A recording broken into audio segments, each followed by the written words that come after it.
Olá, meu povo! Hoje eu e Demauro estamos aqui para falar de um tema que está em alta, um tema que está famosinho no momento, que é Brasil. No momento só que o Brasil tá famoso. No Não é o momento, tempo sabe? todo. Momento, inclusive eu tava. Como a gente tá, né, contextualizando quem tá ouvindo a gente, datando esse episódio, estamos no meio da Copa do Mundo e eu sou uma pessoa que o máximo que entende de futebol tem um time de um lado, um time do outro, sabe, faz gol e é isso. Tipo, não me vem com grandes informações. Zagueiro, não sei. Atacante, pra que lado fica? Não faço a menor ideia. Aí eu fui me informar um pouco, não sobre o futebol em si, a tática, a estratégia, porque isso não me interessa. O que me interessa, Demauro, no futebol? A fofoca, a treta, entendeu? Eu Tipo, ia falar os homens roludos correndo, que você não, olhando as não, coxas, mas é a não. fofoca, é isso? É Tá bom. lógico. Tipo, homens com coxonas e jogando futebol, já tem aqui o Lu, que ama futebol e já tá ótimo.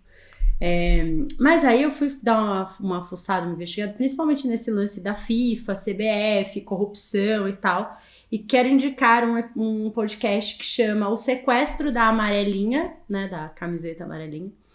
E eles fizeram um episódio agora sobre o Catar, mas eles têm, enfim, acho que varreram esses 50 anos aí de Copa do Mundo. Acho que, não sei, acho que desde. Não, é mais, né? 50. Eu acho que a gente já tá quase 100 anos, né? Que tem Copa do Mundo. Acho que é desde a década de Foi em 30. 1930. E aí eles fazem uma cobertura, é muito legal. Então, enfim, eu estou com esse viés mais futebolístico do Brasil, mas a gente não vai falar de futebol nesse episódio. Talvez fale um pouquinho, né? O podcast é nosso e Cíntia invertendo todas as dicas ao invés de ser no final, é no começo já, pra ver o quão maravilhoso que deve ter sido esse podcast aí que ela tá indicando, hein? Gente, sério, uma galera da revista Piauí. É muito bom, assim, muita qualidade, muito bem feito. Mas eu queria começar esse papo sobre Brasil, porque, gente, falar de Brasil é um negócio assim, né? Que a gente pode falar do cachorro caramelo até a corrupção nos seus mais. Enfim. Então eu queria começar falando sobre essa ideia, essa falsa ideia que a gente tem de que o Brasil é uma coisa só, né? Principalmente o paulista, que tem esse recorte super da bolha. Então a gente acha que o resto do Brasil ele funciona e as pessoas se comportam como acontece aqui em São Paulo, né? Na capital e, enfim, no resto do estado e tal, e não é verdade, né? A gente são Brasis, de fato, com realidades completamente diferentes, com contextos, com rotinas completamente diferentes. Então, região norte, nordeste, sul, tem uma diferença, assim, muito grande em muitas coisas, e tem o estereótipo que eu acho que a televisão e os filmes e tal, eles acabam reforçando mais, que era uma coisa que eu queria também que a gente conversasse um pouco aqui. Eu vejo a brincadeira. Nesse momento estou no Ceará, primeira vez aqui no norte do Brasil. Demauro, E só fala pra nossa audiência o que você tá fazendo no Ceará, por favor. eu vim fazer kitesurf. Vim, na verdade, pesquisar pra esse episódio. Que a gente tinha falado de gravar esse episódio antes. Antes de eu vir pra cá, eu falei, vou ter que ir pro Ceará pra pesquisar mais sobre o Brasil e aí trazer uma informação mais verídica pro nosso ouvinte, né? Então Claro, estou fazendo claro. o sacrifício de É, vir pro Ceará. E existe essa piada do o país Ceará, né? E é engraçado estando aqui como é realmente diferente. É diferente de São Paulo. É diferente. E é muita diferença. Porque quando a gente vai pra Minas ou quando a gente vai mais pro sul, é basicamente São Paulo. Não falar que tudo é São Paulo, né? Mas eu acho que o grupo do Sudeste é o grupo do Sudeste. E São Paulo é o mesmo que o do Sul e o Sul é o mesmo que o de São Paulo. Mas quando você vem pro Norte, é uma experiência diferente. É uma experiência muito única, muito as pessoas, você andando na rua. Até a cidadezinha de praia é diferente de você. Eu acho que a cidade de praia no estado de São Paulo é uma mega metrópole de qualquer maneira, onde você tem tudo ali, como se você estivesse em São Paulo, aonde você vem aqui numa cidade pequena e você tem praia, é isso, praia e comida, é o que você tem, e é isso, tá tudo bem, não precisa de mais nada, não me traga nada de São Paulo, eu só quero praia Não vem querer e comida. querer enfiar uma indústria aqui, né? Pelo amor de Deus. Não, não traz McDonald's não, a gente tem comida, tem açaí e tem praia, é isso que precisa, não precisa de outra coisa. É muito gostosa essa experiência porque é diferente sim eu acho desse estereotipo que a gente tem de assistir de séries e... Eu penso de séries da TV mais antigas, né, séries da Globo onde vinha essas piadas e tudo mais, mas é diferente. Ninguém fala com tanto sotaque como falava na novela. As pessoas falam normal aqui, elas têm um sotaque. E é isso, não estão cantando comigo, elas estão simplesmente falando comigo e o sotaque é um sotaque normal. É um exagero em que eu acho que eu nem tinha parado pra pensar nessa diferença de como a gente faz piada com um sotaque tão forte. É. Gente, corrigindo, né? O Bruno está no Nordeste, não no Norte, né? Ele falou Norte, mas é porque, perdoem. É que eu sou tão paulista que acima de São Paulo, até Tudo é Minas é norte, norte, entendi. né? Então eu vou me atacar assim aqui. Eu, agora, né, convivendo com o Lu, que é de Salvador e tal, eu não conheço, tirando a Bahia, que eu amo muito e vou muito, enfim, eu não conheço muito o Nordeste.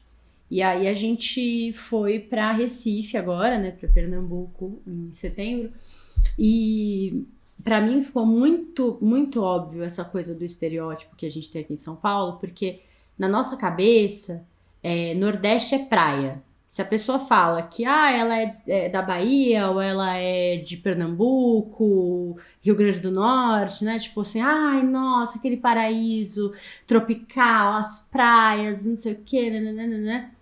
E não é só isso, né? Assim, você vai pra Recife, e Recife é uma cidade pulsante, que, tipo, a praia é o menor sei lá, das questões que tem ali, né? Você tem muita arte acontecendo, é uma cidade linda, moderna, então a gente fica nesse recorte, né? E tem o outro recorte, então é praia, ou tem aquele recorte do seca, as pessoas morando ali na caatinga, no meio do nada, muita pobreza, e então assim, a gente não consegue entender que tem um meio do caminho entre a seca, a família que mora, né, naquela casinha que a gente vê nos filmes e tal, e esse lance das praias maravilhosas, enfim. Então, eu acho que isso não é só em relação ao Brasil, né, Bruno? A gente tem essa mania mesmo de colocar as coisas em pontas,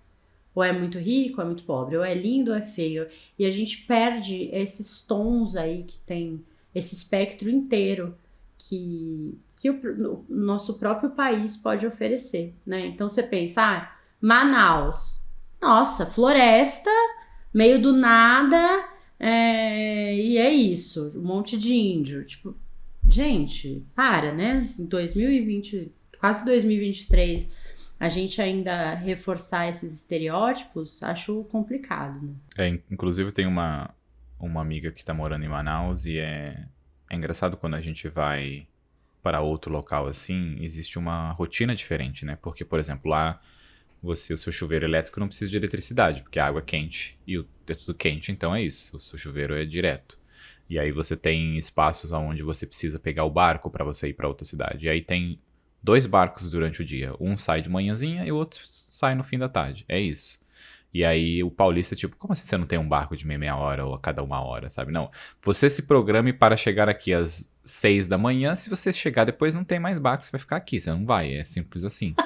E é como a gente até pensa quando ela conta isso de resolver o problema. Que problema tem? Não tem problema nenhum. As pessoas vão de manhã e tem outro barco no fim do dia. É isso. Não precisa de outro horário. Se precisasse, tinha. Não precisa. Tá certo. Não precisa resolver nenhum problema. Não tem problema aqui. Não precisa ser paulista e resolver tudo. Que não existe. Quando eu fui para Porto Velho, que é Rondônia, né? Foi muito interessante, assim, para mim, o que chamou a atenção, porque Porto Velho é uma capital, mas é pequena, né? Tipo, não sei quantos habitantes tem, mas, enfim, não é uma capital grande, tem uma cara de interior, eu acho, assim, de cidade menor. E essa coisa da natureza tão perto do Rio Madeira ali, né, permeando a cidade e tal.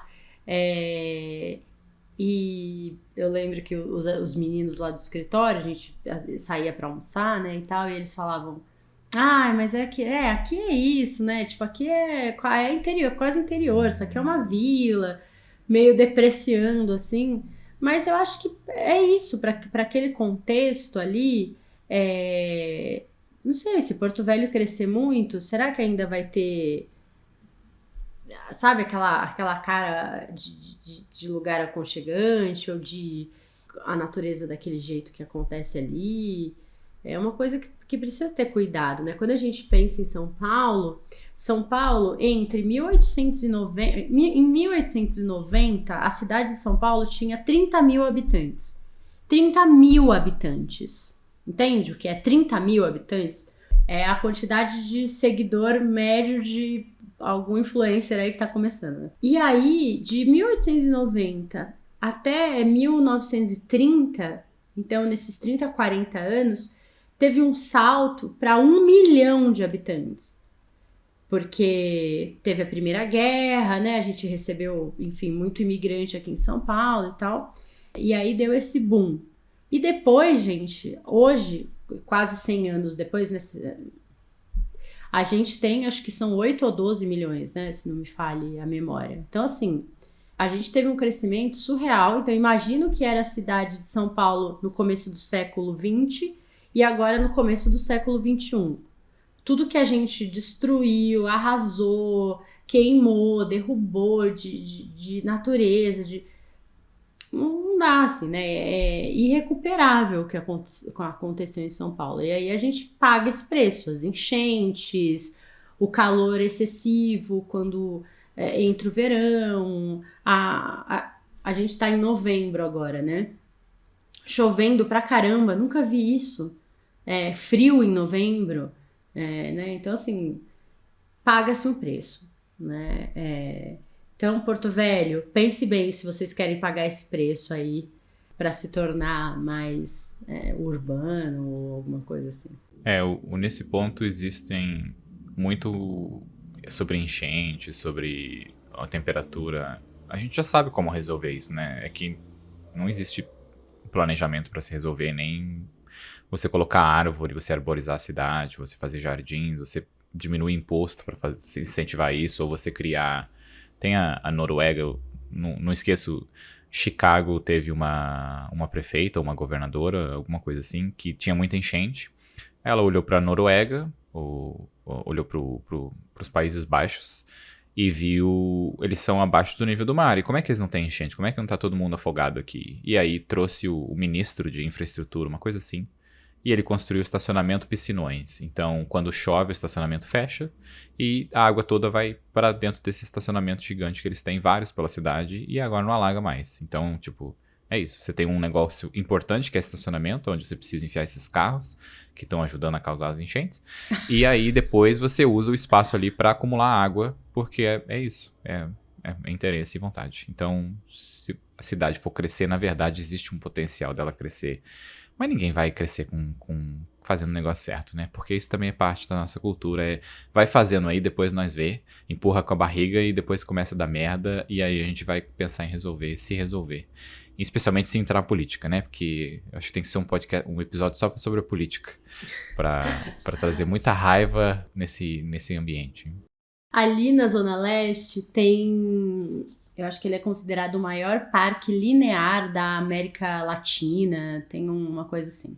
Que é um parque, que é o Parque do Ticoatira, que na verdade, enfim, ali na Avenida Ticoatira passa um riozinho, aquela coisa típica, sabe? O riozinho no meio, a avenida do lado e tal.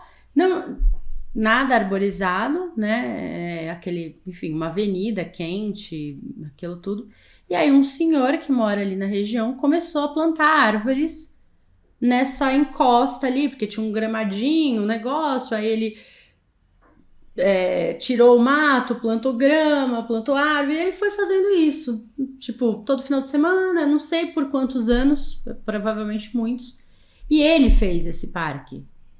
E aí, eu acho muito legal isso, né? Dessa coisa do cidadão falar, meu, é isso, vou fazer alguma coisa para mudar aqui meu bairro e tal, porque a gente sabe o quanto mais árvore um bairro tem, gente, maior é a classe social das pessoas que moram lá. Essa é uma estatística aqui de São Paulo. Então, quanto menos arborizado, mais pobre um bairro é.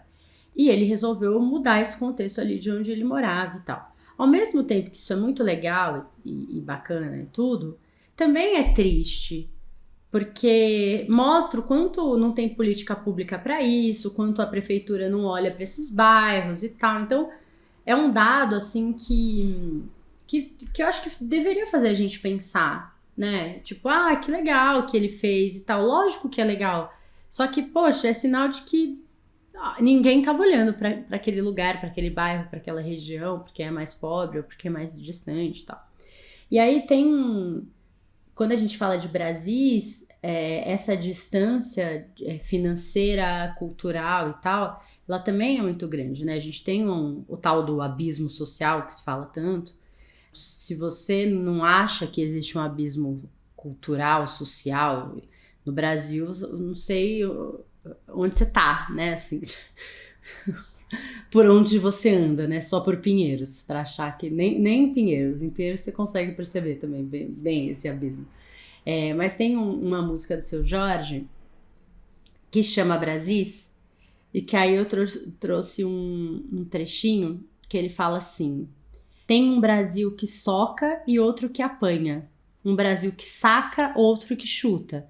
Que perde, que ganha, que sobe e desce, vai à luta, bate bola, porém não vai à escola. Recomendo que vocês ouçam, é uma música super legal, assim, e que ele vai deixando claro, um pouco dessa distância e um pouco dessas diferenças também. Alguma pessoa que não vê a diferença de classe social no Brasil é aquele momento em que você pega a pessoa pelo pescoço, você dá um tapa na cara dela e fala: só olha aqui do lado, só olha aqui agora. Para de olhar pra frente e olha pro seu lado pra você ver o que tá acontecendo aqui. Porque eu acho que não tem nenhum local em que eu andei em São Paulo que eu não vi a diferença social, que eu não vi gente morando na rua ou gente trabalhando pra caralho e não tem como você não ver isso. E eu não sei, essa parte do Nordeste, não do Norte, onde eu estou, eu não sei como eu vejo isso. Eu estava assistindo o jornal daqui enquanto tomava café e vi os números que eu nem tinha conhecimento sobre taxa de pobreza e de extrema pobreza. E... Tem um restaurante famoso aqui em São Paulo que chama Figueira... não, acho que é melhor eu não dar o nome. Sei, né? Depois... Não tem problema. Acho que chama Figueira Rubaiá, que é um restaurante caro, enfim.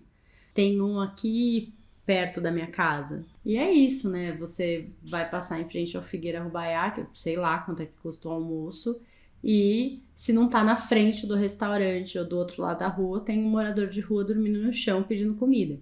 Essa é a realidade que a gente vê no Brasil, né? Dessa coisa de um restaurante que você vai pagar, sei lá quantos mil, um jantar, um almoço para 4 ou 5 pessoas, e uma pessoa que não tem 15 reais, 20 reais para comprar uma marmita. É isso, assim, né? Saindo desse contexto social, eu fiz uma lista de coisas que eu acho que são tipicamente brasileiras, assim, totalmente brasileiras. Quando eu vejo, eu falo, nossa, isso é tão Brasil, meu Deus. Você sabe que a gente vai voltar pro contexto social também, né? Vai. Não vai fugir dele. Não é saindo agora pra voltar daqui a pouco. É só não é uma saída, é só vamos fumar um cigarro ali, depois a gente volta. Só que, de novo, né? Como a gente tá falando de Brasis, e eu sou uma pessoa que sou de São Paulo, fui criada no interior de São Paulo, então essas coisas que pra mim são tipicamente brasileiras, talvez sejam tipicamente paulistanas, né? Enfim. E aí eu queria falar algumas coisas, queria ver o que você acha e que você rebatesse também com coisas que você acha tipicamente brasileira. Uma coisa que eu acho tipicamente brasileira, sabe aqueles potes em cima do armário que tem um grande, outro médio, pequenininho, vai do maior para o menor, assim? Tem uns que são de de alumínio, tem outros que são coloridinhos, com desenho. Isso pra mim, assim, esses potes em cima do armário é uma coisa que eu via na casa da minha avó, das minhas tias, das velhinhas da igreja, tipo, quando eu olho aquilo, eu acho aquilo muito brasileiro, assim. Eu lembro de ver esses potes. Geralmente era transparente com uma tampa azul, né? Ou uma tampa mais escura, assim, mais forte. Ou tinha uma corzinha, às vezes era de plástico, né, com a tampinha colorida, um desenho de flor, escrito arroz, açúcar. Que outra coisa você acha? Quer falar alguma coisa ou sigo minha lista? Como você prefere? O que eu penso aqui é daqueles memes do... Começar uma família no Brasil, sabe? Que você tem um tanque de barro em cima da... Você precisa do tanque de barro, você precisa daquele prato marrom. Tanque de barro não, filtro de barro. Filtro de barro. Filtro tá na minha lista. Filtro de barro é uma coisa muito brasileira, eu acho. E não vem com de plástico, não. Tem que ter aquele gostinho de barro ali da água esverdeada dentro que você esqueceu de limpar o filtro. O prato marrom, que é até difícil de achar hoje, deve ser gourmet, já deve ser super caro por ser um item de luxo do Brasil. Tinha um outro que eu esqueci. O guardanapo. Você tem que botar aqueles coisinha de rendinha, né? Que geralmente alguém da sua família faz aquelas rendinhas. Você põe em tudo. Tinha um que... A Alexa, assim, tinha uma rendinha em cima da Alexa, porque é isso. Você precisa pôr ali pra não pegar pó. Aí você coloca o negocinho ali de rendinha de mão. Ó. Exatamente. De crochê. Crochê, isso, essa é a palavra. E tapete de crochê também, né? Minha mãe fazia um monte de tapete de crochê, oh meu Deus, tinha tapete até na parede. Nossa, minha mãe também mandava bem no crochê, tinha muito crochê. Outra coisa que eu acho muito brasileira, além do filtro de barro, é samambaia. Cara, samambaia é uma planta, assim, que é muito casa brasileira. E lá no interior, eles têm... É um combo. Você vai sempre ver ali nos terraços, eles chamam de alpendre, né? Que é aquela área na frente da casa. A samambaia e aquela cadeira de cordinha, sabe aquela cordinha de plástico? Aquela cadeira sua bunda fica vazando pelo aquele negócio, É muito, e agora eles gourmetizaram a cadeira de alpendre, né? Tem a Acapulco, que é não sei o que, mas é a mesma coisa. O paulista, né? Vai gourmetizar tudo. Só não gourmetizou a samambaia ainda, mas logo faz, né? Com fios de ouro ou alguma coisa. Uma vez eu fiquei rindo com a Thaís porque eu falei pra ela, eu acho que samambaia é uma coisa que saiu de moda. Samambaia saiu de moda, né? Agora é costela de Adão, é jiboia. A samambaia já foi mais famosa, já foi mais popular, assim, eu acho que hoje em dia ela não sei, posso estar errada. Quem for defensor aí da samambaia me fale, né? Os Santa Cecílias, que tem né? Dá nome pra samambaia, enfim. Caneca de alumínio, acho que é uma coisa. E no interior tem muito aquelas canequinhas pra tomar café, leite, não sei o que, nas casas, assim, tomar água. Caneca de alumínio é um clássico que eu acho a cara do Brasil aquilo. Faz tempo que eu não vejo essa. Que tem a voltinha dobradinha também, né? Pra você conseguir tomar ali onde você põe a boca pra tomar. Ou a alça e tal. Almoço com comida de verdade. Com arroz, feijão, carne, salada, coisas, batata frita, sabe? Eu adoro isso do Brasil porque todo lugar você tem toda a comida. E é isso, você não precisa procurar muito. Você quer arroz, se você quer japonês, você tem ali. Todo lugar tem toda a comida. Em todo lugar, é isso. Você come o que você quiser em qualquer dia, porque tem em todo lugar. Comida de verdade. Não me vem com, vamos um sanduichinho no almoço, não. Aqui é o país da comida de verdade no almoço. E aí, quando a gente pensa, né, assim, como eu fui criada no interior, né, a rotina rural de trabalho, ela é muito pesada e começa muito cedo. Então, essa coisa da gente tomar café da manhã, almoçar meio-dia, jantar à noite, tem a ver com o horário da fábrica, né? Assim, a gente se organizou. Mas no interior não é bem assim. Hoje, eu acho que é diferente, tá? O campo, a lavoura tá diferente. Mas antigamente, eles começavam a trabalhar às 6 da manhã. Então, 10 da manhã, eles merendavam. Eles já comiam alguma coisa, mas que não era pãozinho, torradinho e café. Era alguma coisa já com mais substância, porque eles estavam trabalhando desde as 6. Então, eles já estavam há 4 horas trabalhando, né? Aí depois, lá pela 1, 2 da tarde, eles iam comer de novo, alguma coisa mais também, né? Então, era um outro contexto, né? Nem sempre foi assim, gente, almoçar meio-dia, tá? Outro combo que eu acho muito brasileiro é brigadeiro e coxinha. Que não dá pra dissociar uma coisa da outra, porque é aniversário e tal. Sempre as duas coisas acontecendo juntas aí. O que você Eu acha? nunca comi as duas coisas juntas. Não, você não precisa Você- comer, mas é um combo, assim. Você quer uma coisa doce, um docinho brasileiro, uma coisa salgada bem brasileira, eu acho que é esse combo, brigadeiro e coxinha, sabe?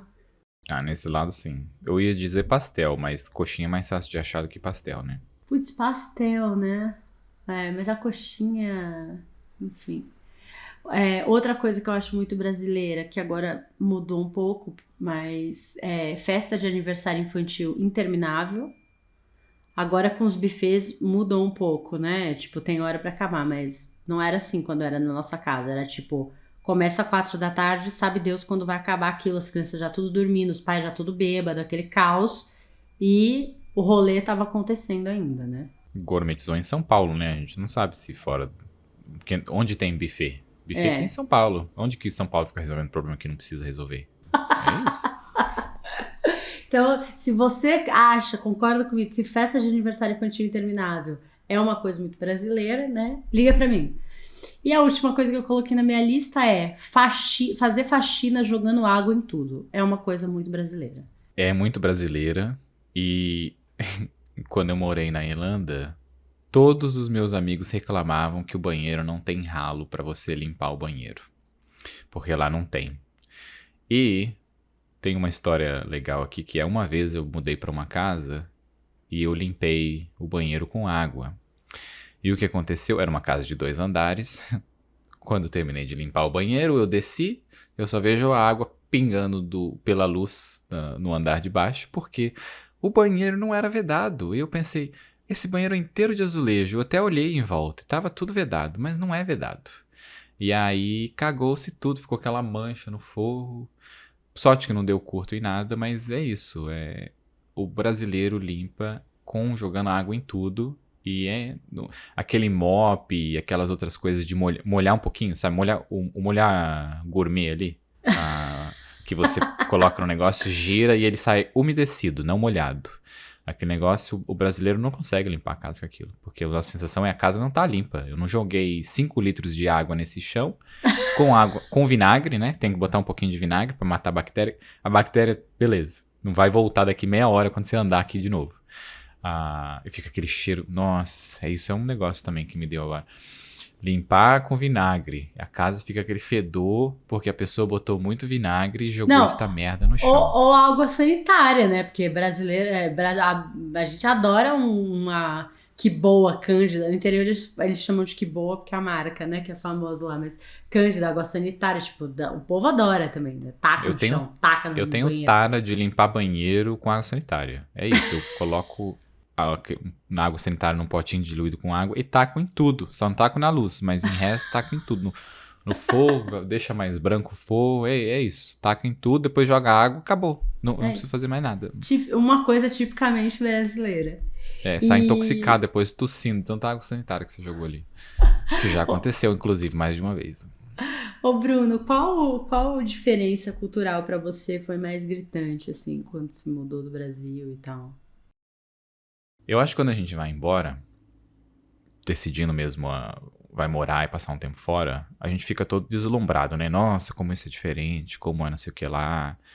Depois que a realidade vem batendo na sua cara e vendo, puta que merda que é esse negócio aqui.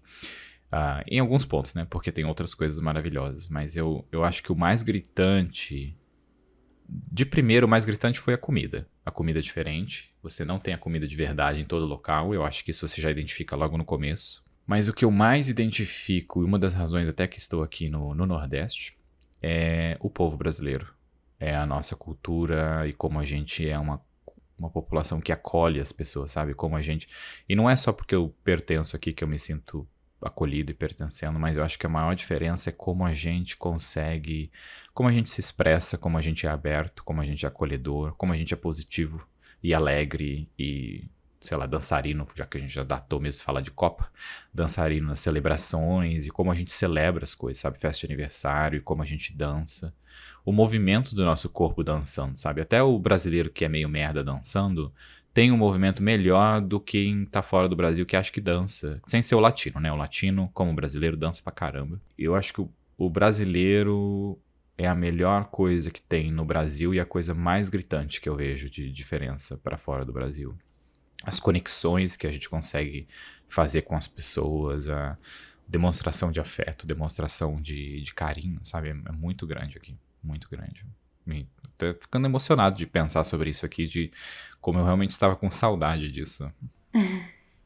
Ai, meu Deus, gente. Fica, Bruno. Você não precisa ir embora, você sabe, né?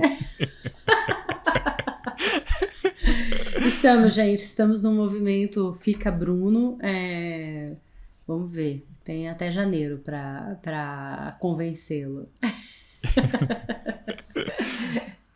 Eu acho que eu já falei isso aqui no podcast, que uma vez eu ouvi um belga falar sobre isso, né? Porque o Brasil, ele não é um estado laico de verdade, né? Como a gente tem uma origem cristã e católica, né?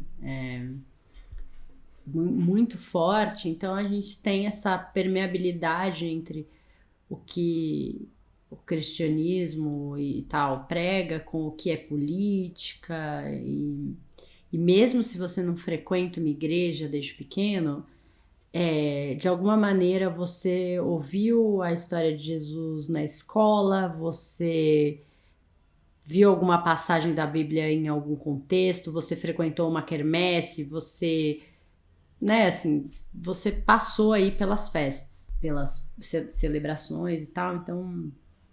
E aí ele falava que na Bélgica eles não têm isso, assim, o Estado é laico de verdade, então que ele cresceu sem ter essa ideia de um Deus, de alguém que vai te salvar, o Salvador, a Nossa Senhora que vai intermediar sei lá o que e tal.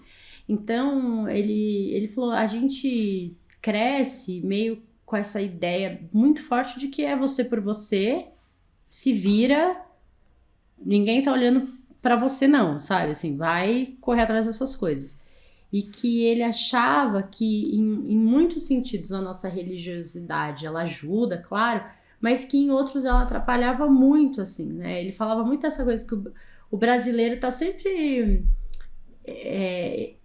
esperando alguma coisa boa acontecer, e ele falava isso num tom de como isso reforça a nossa dominação, né? Então ali você ganha pouco, você trabalha de maneira indigna, você não tem um estado ou sei lá o que olha pra você e tudo, você tá ali meio largado, mas você fala, não, Deus vai, né, assim, alguma coisa boa vai acontecer. Ele falou, e a gente vê pessoas que morrem esperando essa tal dessa coisa boa, Deus olhar, e enfim, eu sei que é uma discussão que, né, é longa, mas eu acho que é uma coisa importante pra gente pensar, né, como isso é introjetado na gente desde sempre, né. Eu acho que esse ponto é muito interessante, até a série que eu tenho de recomendação aqui é um pouco relacionado a esse lado de que o brasileiro parece que é criado pra servir. A gente é criado para não incomodar e para servir, na sua maioria. E eu acho que quanto mais humilde é a sua família, mais isso é incentivado no seu crescimento, sabe? E não tem nada de errado em servir, em cuidar. Eu acho que é super positivo o cuidado que a gente tem também. É uma coisa maravilhosa que a gente tem na nossa cultura. Mas e como a gente tem, parece que medo de ofender outra pessoa, sabe? De você dizer o que você está expressando, de você concordar ou não concordar, parece que causa algo que você não quer causar esse conflito. Eu nem acho que a gente tem medo de causar conflito, eu acho que a nossa cultura não tem medo de causar conflito, eu acho que a gente tem medo de desagradar o outro, que é a maior parte. Muito eu vejo por esse lado de servidão, por esse lado de obediência, de como a gente é criado. E essa série que é o White Lotus da HBO mostra muito isso, de como você consegue ver a pessoa no ambiente, as personalidades da pessoa, sabe? Vem o extremamente rico, onde tem uma personalidade forte, uma personalidade que, não, eu não aceito isso, eu quero que seja desse jeito. E é onde você tem a outra pessoa que tá ali trabalhando, tem essa coisa de tipo, a gente faz do jeito que precisar ser feito, a gente até no começo já fala, você se anula a sua personalidade e a sua escolha é anulada para que você agrade o outro. E a gente tem muito isso na nossa cultura. Muito. Eu acho que o que eu mais vejo é relacionado a... relacionado a um meme que eu vi esses dias, que é o brasileiro, quando não quer ir numa festa, ele pensa num milhão de coisas pra dizer que ele não quer ir naquela festa, ele não quer fazer aquela coisa, ao invés de dizer, puta, eu não tô me sentindo bem, eu não vou na festa. Me desculpa, eu não vou. E tá tudo bem, porque é isso. Às vezes você não quer ir, aconteceu alguma coisa, você não precisa fazer uma desculpa. E aí eu sinto que a gente tem muito esse enrolar, até pra pedir alguma coisa. Quando a gente vai pedir, primeiro a gente explica o que a gente vai pedir, o porquê a gente vai pedir, depois você pede. Primeiro você já faz toda uma novela, uma coisa ali, e aí depois você pede. Aonde, no começo, quando eu tava fora do Brasil, até me assustava quando as pessoas já vinham com alguma coisa, já queriam alguma coisa, ou quando eu perguntava alguma coisa, a pessoa não sabia e falava, não sei. Tipo, é isso. Ponto. E eu acho até que essa enrolação nossa dificulta muito as coisas, resoluções de problemas, sabe? Esse medo que a gente tem, de novo, no mesmo ponto de causar o conflito, causar o transtorno com a outra pessoa ali. E esse local de servidão, porque a gente serve muito ao outro e acaba crescendo num ambiente também onde você acostuma a ter alguém te servindo, porque isso acontece muito também. E eu sinto muito isso quando eu ando por São Paulo, ou quando eu vou no shopping, de você ter sempre alguém te servindo. Você tem alguém que vai ali em locais, vai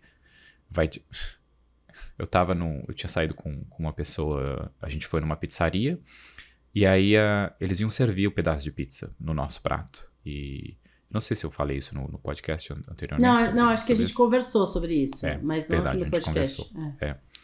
E aí a pessoa, antes de eu terminar o pedaço, vinha o garçom, né? Vinha e servia a próxima fatia. E aí eu olhei pra pessoa e falei, olha, eu não tô acostumado com alguém me dando pizza, assim. E aí a pessoa explicou que tem cliente que não coloca a pizza no prato, ele vai ficar esperando. E a pessoa explicou com uma puta positividade, sabe? Tipo, não, o cliente gosta. Deu tipo, o cliente me diz quando que isso acontecer, você me liga, eu vou vir aqui dar um tapa na cara dele com a própria pizza. Porque a pizza estava literalmente do lado da mesa, no negocinho pra ficar quentinha. E você não consegue estender a mão pra você pegar a pizza. O Bruno com raiva está vindo aqui. Um beijo, Thaís, que me mandou mensagem sobre o Bruno raivoso. E... e a gente tem... Mas é da nossa... essa servidão, né? A gente vem desse contexto... escravocrata, colonialista, e que a gente normaliza, né? Então, quando você, sei lá, visita culturas mais antigas, em que escravidão é uma coisa que foi abolida bem mais do que 150 anos, enfim. É um contexto diferente, né? Inclusive... ter alguém para limpar a sua casa, ter alguém para te ajudar com seus filhos e tal, né? Uma coisa que para a classe média brasileira é super comum, não é uma coisa que para uma classe média de um outro país, tipo, é ok, e é barato e tal, né? Então, enfim, acho que eu queria só reforçar uma coisa, assim, eu acho que minha questão não é com a religião das pessoas ou o que elas acreditam, mas o quanto ter uma religião faz com que elas muitas vezes percam um pouco esse senso de diferença, de que as pessoas vão ser diferentes, vão pensar de forma diferente. E não sei como dizer isso, assim, o quanto elas querem impor, né, essa religiosidade para outras pessoas. Então, você ter uma bancada evangélica e que fica ali insistindo em leis e tal, baseadas nos preceitos cristãos, só que são leis que vão ser para o Brasil inteiro, no caso do aborto, por exemplo, né? É um super retrocesso. você, sei lá, se o aborto for liberado e você é cristão, e você não precisa abortar. Você não vai abortar, porque, né, você tem seus valores e tal. Só que outras pessoas podem querer e você não tem nada a ver com isso. E eu acho que esse é o problema, assim, de algumas religiões. É essa coisa de achar que tem que impor o que há, né, o que entende de mundo para as outras pessoas. Mas sabe que acho que quando a gente tava tomando café, né, esses dias, a gente tava falando sobre um ponto que me faz lembrar sobre isso, são vários pontos, né? Eu acho que o ponto principal é o aborto é ilegal pro pobre, né? Porque a gente volta à classe social aqui. O rico faz aborto monitorado, com médico, em hospital, o pobre não. E muitas pessoas que falam que são contra o aborto têm amantes que já fizeram aborto, filhos que já fizeram aborto, esposas que já fizeram aborto. E é isso, o aborto existe. O aborto é uma opção de saúde pública que existe em outros locais do mundo. Você vê o desenvolvimento da mulher na sociedade por causa dessa escolha. E não é porque ela usa como uma camisinha, não é esse o sentimento. Se você tem esse argumento, vou me segurar aqui. Enfim, você tem esse lado. E eu acho que uma vez eu vi uma análise que falava sobre como a gente vê no Brasil, que a Igreja Católica não se envolve em política mais, né? Ela entendeu esse lado, esse Estado laico, ela não tem políticos na política. Ela se envolve com a opinião dela, ela tem a opinião dela, ela é política em si, mas ela não tem um prefeito padre, não tem um governador padre, ela se limita nisso. E aí ele fez a análise de que, antigamente, na verdade, a política era basicamente a Igreja Católica. E deu muita merda quando você tinha a Igreja Católica, a religião tomando conta da política. Idade das Trevas, aí você pode pesquisar no Google. E aí o Brasil, o que acontece é o evangelho, o evangelho como ele é novo, né? Uma religião nova. Foi assinado em 2003 pelo Lula, legalizando, oficializando a religião, né? Evangélica no Brasil e tudo mais. Enfim, e ela tem muito pé na política, tem um pé muito forte na política, e eu espero que a gente aprenda sem... Claro, não vai replicar uma cagada como aconteceu anteriormente, mas que a gente evolua na religião, porque a religião é algo que muitas pessoas precisam, é importante para elas, a gente respeita, porque é a sua escolha e te faz bem. Acho sim que na política é uma merda, não deveria ter. Tá na nossa lei que existe, apesar desse Estado laico ser eu não sei, mas enfim, não mudo a lei. E acho que ainda num outro ponto que você tinha feito, que a religião sim causa esse viver do futuro, viver da fé do futuro, sabe? Que no futuro Deus há de provir. O brasileiro tem sempre uma ação na justiça que no futuro vai vir, vai pagar o dinheiro que você vai mover. E aí você já fez tanto empréstimo por causa desse dinheiro que quando ele chegar, você nem vai ter dinheiro mais porque você já tá pagando pro banco. O banco tá super feliz que a nossa cultura é dessa maneira. E a gente vive num futuro ilusório. E eu sou ateu, eu não tenho religião. E eu lembro em momentos da minha vida onde isso foi acontecendo, sabe? Onde eu fui me desvencilhando do viver no futuro com uma esperança ilusória. Era o que me mantinha vivo e me mantinha me movendo. E eu entendo como isso é importante. Mas eu vejo esses momentos, essas quebras em que eu realmente comecei a olhar mais para...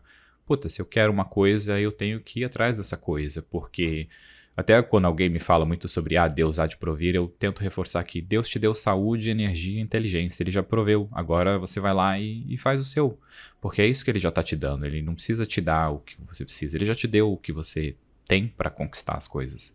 Eu tento sempre focar nesse lado quando alguém me fala desse Deus do há de provir, ele já proveu, já te deu, vai lá, tira a bunda da cadeira. E eu acho que, enfim, estudar história é muito importante mesmo, né? Beijo, Thaís Mariano, mas quando a gente olha para a história e a gente vê esse contexto da religião com a política e tal, a religião por muito tempo serviu como ferramenta de dominação, por muito tempo. Do feudalismo a, sei lá, até hoje, né? Então, acho triste que nem todo mundo consegue ter essa consciência e ter essa clareza, mas paciência, é um dos nossos Brasis, né? Um dos nossos Brasis é o Brasil que tem a sua religiosidade, que tem a beleza dos orixás, as igrejas e tal. Só que aí você vai, de novo, né, puxar a história, como que essas igrejas foram construídas, em cima de quantos esqueletos de gente que morreu para construir, né? Você vai para Minas ou Bahia, enfim, sempre vai ter a igreja dos homens pretos e a igreja dos homens brancos e com escravos trabalhando até, enfim, para construir aquilo. Então é isso, gente, é só olhar um pouquinho para a história e para nossa história, né, entender. Isso é uma coisa que também me chama muita atenção no Brasil, né? Assim, a gente não tem intimidade com a nossa história, a gente não investiga com um olhar mais crítico. Esses dias eu tava... não sei se era com a Marcela que tava aqui em casa que a gente tava conversando. Era. Que eu gosto muito de chai, o chai, masala chai, né? O chai indiano. E aí a gente tava falando, os ingleses também tomam chá com leite, né? Porque o chai é chá preto, leite e especiarias, né? Então cardamomo, canela, gengibre e tal. Aí eu falei, nossa, será que foram... a minha pergunta ingênua, né? Será que foram os indianos que influenciaram os ingleses a colocar leite no chá, ou será que foi o contrário, né? Claro que foi o contrário. Quando você pensa na exploração, na colonização inglesa com a Índia, né? A Companhia das Índias lá, não sei o que, né? Porque daí eu fui pesquisar, porque eu fiquei curiosa para saber, né? Eles criaram, assim, eles conseguiram fazer com que as fábricas indianas fizessem uma pausa à tarde para que as pessoas pudessem tomar chá. E não era qualquer chá, né? Era o chá enfim. Só que aí os indianos pegaram aquele chá sem graça lá, preto com leite, e colocaram as coisas deles, né? As especiarias e tal, enfim. E aí eu tinha um trecho do negócio que eu tava lendo, que a pessoa falava assim, não se esqueçam, né? As especiarias indianas eram muito famosas, né? Enfim, são muito famosas. Aí eu falei, cara, mesmo, né? A gente estuda a história do Brasil falando que os portugueses iam para a Índia buscar especiarias. Né? Não é assim que a gente aprende? E aí desviou-se do caminho, bateu no Brasil, né? Errou o caminho quando viu um continente novo. Gente, de verdade, assim, você acreditar que o cara, em 1500 e não sei o quê, que não tinha tecnologia nenhuma, ele punha uma embarcação no mar para buscar canela para deixar o chazinho dele ou o bolo dele mais gostoso, é muita ingenuidade a gente acreditar nisso, né? Assim, vamos colocar o quê? 90 homens num barco e seja o que Deus quiser e a gente volta com canela, cravo e cardamomo. Gente, enfim, estudem. Só isso que eu quero dizer. O que ele queria era saquear, estuprar, sequestrar, assassinar, isso que estava nos planos ali. E até estava vendo um documentário há pouco tempo sobre o domínio britânico na África, e eles tinham um departamento que ia junto com o exército, que era para catalogar e levar a arte embora dos países onde eles entravam. Eles saqueavam os museus, as coleções, catalogavam tudo e levavam para o Reino Unido como parte ali de um departamento no exército que fazia isso, junto com o exército, né, que ia fazer isso. E é isso. Beijo, Inglaterra e França. Se vocês estiverem ouvindo a gente, estamos de olho. Portugal, Espanha, o que mais? Lembrando, né, Portugal, somos em 214 milhões. Vocês estão em quantos aí? 10 no máximo? São 10,5. Abre teu olho, Portugal. Eu queria trazer um ponto aqui também que eu acho muito bom do nosso Brasil, que é o brasileiro é um povo trabalhador. Puta merda, como o brasileiro trabalha. É um trabalhador dedicado, é um trabalhador que sai de manhã, pega trocentos ônibus, volta pra casa tarde, vai pra faculdade à noite. Isso fora do Brasil, eu até vejo o choque que você tem quando você sai do Brasil e vê como o povo é preguiçoso fora do Brasil, e como você depois vê como a gente, na verdade, foi todo cagado no Brasil de ser incentivado, que você tem que trabalhar 12, 15 horas por dia, e é assim que você atinge sucesso. Sucesso de cu é rola, trabalhar 15 horas por dia não é pra ninguém, e é uma ilusão de uma cultura onde a gente idolatra o se matar de trabalhar, muito copiando do americano, né, ao invés de copiar do europeu. Eu acho que o europeu é o maior exemplo de sucesso em cultura, onde você trabalha das 9 às 5 e vai viver sua vida. Porque é para isso que a gente tá aqui, para viver a vida e ter um trabalho legal, onde você se diverte também, mas não ficar 15 horas num trabalho. E eu vejo o brasileiro, quando sai do Brasil, replicando esse tipo de trabalho fora do Brasil. É por isso que as pessoas veem que o brasileiro fica rico nos Estados Unidos e não sei lá. É porque fica 15 horas trabalhando ali, ganhando um dinheiro mais digno, ele fica rico mesmo, limpando banheiro, entregando pizza. Não é esse outro lado da exploração de quem trabalha muito, né? Mas o Brasil é um povo que não tem medo de trabalhar. O brasileiro trabalha, porque nada cai do céu aqui. Ainda quando o governo tenta, de certa forma, ter uma ajuda social, vem filho da puta dizer que tá errado. E, de novo, olha pra Europa. Todos os países na Europa têm ajuda social. Para de olhar pros Estados Unidos, que você não tem nem direito a licença maternidade naquela merda e tem direito de 10 dias de folga. É o capitalismo ao máximo os Estados Unidos, e a Europa é o local do ser humano. A Europa, ainda que a gente acabou de falar que ela estuprou, saqueou e matou muita gente, a cultura hoje é focada no ser humano e no cuidado e nos direitos humanos, e como existem penalizações e cortes de verba quando algum local não está seguindo isso. Mas eu acho que a Europa, de novo, a gente tá generalizando que a Europa tem muita coisa lá dentro, né? Mas olha para sua história e enxerga, né, é isso, tipo, olha tudo que aconteceu com a Europa quando a igreja e política estavam de mãozinha dada ou era a mesma coisa. Isso não vai se repetir, né? Então, enfim, é isso, a gente precisa... É velha essa fala, né, gente? Olhar para nossa história e tal, a gente fala tanto isso, mas continuamos aqui, né, sem olhar para nossa história. Vamos para dicas? Vamos. Então, eu tenho 2 dicas, na verdade. Uma é que eu já dei, da série The White Lotus, da HBO, que eu assisti a primeira temporada só, a segunda temporada está aí no mundo. Preciso assistir, sei que Cíntia já está assistindo. Queria agradecer Cíntia e Caio pela indicação da série, que é uma série maravilhosa.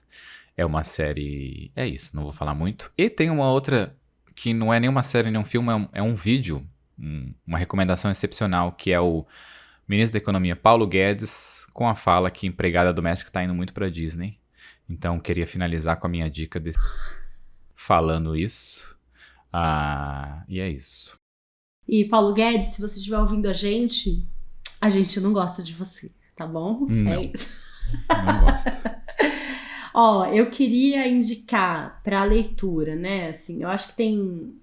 Enfim, a gente tem uma infinidade de livros que pra gente entender o nosso Brasil, principalmente a nossa africanidade, esse lado que a gente não quer olhar, né? A gente fica nesse eurocentrismo aí, enfim. Mas acho que vale trazer um clássico, que é o do Sérgio Buarque de Holanda, né? O Raízes do Brasil. Enfim, tem muitos outros livros pra gente pensar, mas o que me vem à cabeça, assim, de cara é esse. De séries, filmes e tal. Séries eu não peguei, eu peguei mais filmes. E aí eu queria citar o Ó Paió, porque eu acho que dá um contexto do que é a Bahia ali, não a Bahia da Rede Globo, né? Enfim. Na mesma vibe do Lázaro Ramos, né, do Lazinho, A Medida Provisória, que é novo agora, que é maravilhoso e já está sendo super premiado o filme. Ele é uma ficção, né, sobre o racismo no Brasil, mas eu acho que é uma ficção, mas deixa muito claro como que o Brasil enxerga essa coisa, enfim, dos negros, do racismo, da nossa sociedade.